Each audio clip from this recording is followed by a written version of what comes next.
এই কথাটুকুই বোঝানোর জন্য চমৎকার এই তাফসীরটা শুরু করেছিলাম।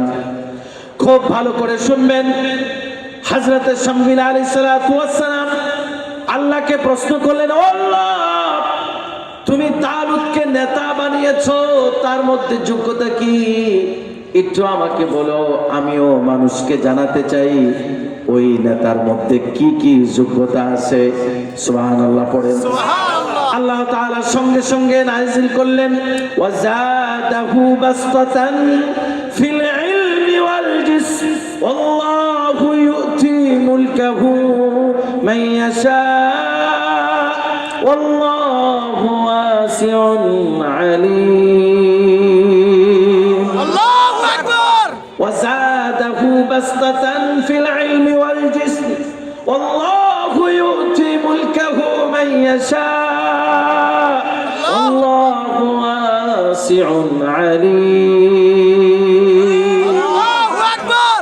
তালুত নেতা হয়েছে দুইটা গুণের কারণে। কয়টা গুণ? দুইটা। তালুত নেতা দুই গুণের কারণে। এই দুইটা গুণ যার মধ্যে থাকে ওই ব্যক্তি নেতা হওয়ার জন্য যথেষ্ট। ওই ব্যক্তি নেতা হতে পারে। ওই দুই গুণের মধ্যে প্রথম গুণ, শ্রেষ্ঠ গুণ, সব চাইতে বড় গুণ। ভালো করে কান লাগায়া শুনেন। ওয়াজাদাহু বাসতান ফিল ইলম, তালুতকে নেতা বানিয়েছি যে বড় দুইটা গুণের কারণে। ওই দুই গুণের প্রথম কারণ হলো তালুত হচ্ছেন অনেক অনেক বড় আলেম। আল্লাহু আকবার। অনেক বড় আলেম, অনেক বড় জান্নেওয়ালা। এই জন্য আমি তালুতকে নেতা বানিয়েছি। তাহলে বুঝে থাকলে বলেন, নেতা হওয়ার সবচাইতে বড় গুণ কি? আলেম। জোরে বলেন আলেম। অনেকে বাহির থেকে এসেছেন, আমার আলোচনা শোনার পরে তারা আমার সারাদিন বদনাম করবেন। 12ই ফেব্রুয়ারি পর্যন্ত আমার টার্গেটও রাখতে পারে। কিন্তু আমি বলি না যে আলেমরাই শুধুমাত্র কোরআন হাদিসের আলেমরাই আলেম।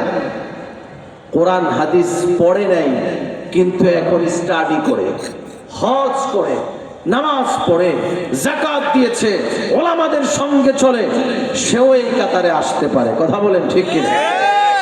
সুতরাং আপনারা কইেন না আবার যে মাইরা দিয়ে গেল, হুজুর বাঁচাইয়া দিয়ে গেলাম।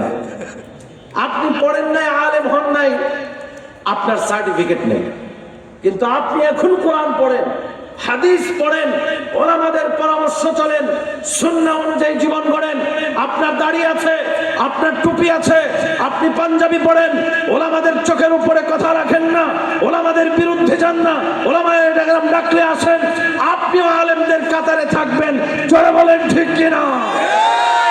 সুতরাং শামঈল আলাইহিস সালাতু ওয়াস সালাম বললেন, তালুত নেতা হয়েছে সব চাইতে যে বড় গুণের কারণে। নেতার মধ্যে সব চাইতে যে বড় গুণ থাকতে হয়, ওয়াজাদাহু বাসতান ফিল ইলম, আল্লাহ পাক তাকে বড় আলেম বানিয়েছেন। আলেম হওয়াটাই নেতা হওয়ার প্রথম গুণ, প্রধান গুণ, সব চাইতে বড় গুণ।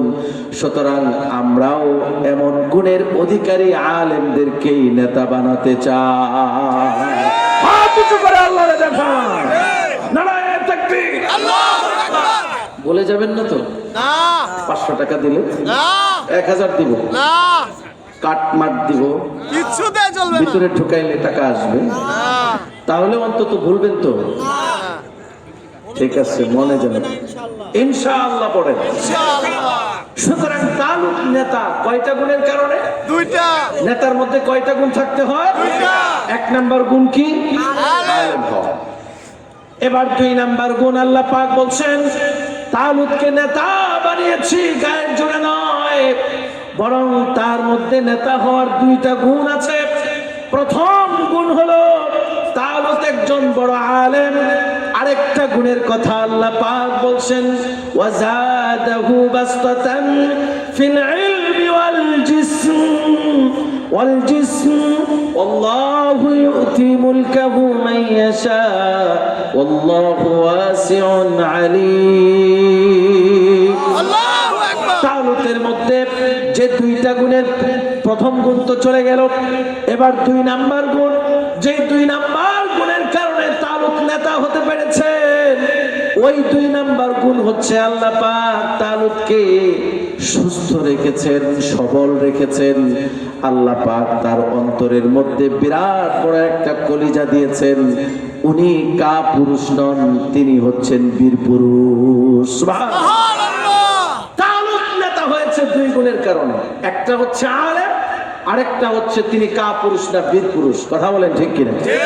সুতরাং নেতার মধ্যে কয়টা গুণ থাকতে হবে? জোরে বলেন কয়টা? আওয়াজ করে বলেন কয়টা? একটা হচ্ছে বড় আলেম হতে হবে, আরেকটা হচ্ছে কাপুরুষ হওয়া যাবে না, বীর পুরুষ হতে হবে। সুতরাং এই পর্বে আমি এসে বলতে পারি 17 বছর ইন্দুরের গর্তের মধ্যে ছিল। কথা কয় না? কথা কয় না? একটা ট্রাক পর্যন্ত ছড়াইতে পারে না। কথা কয় না? এইটাও ফলাইতে পারে না। যেই হাঁটুর বয়সী বাচ্চারা লড়াই করে খাঁচার ভিতর থেকে বের করলেন, এমনি বান্দরের মতো লাফাতে শুরু করলো। কথা বলে ঠিক না? সুতরাং তারা বীর পুরুষ নয়, তারা কাপুরুষ।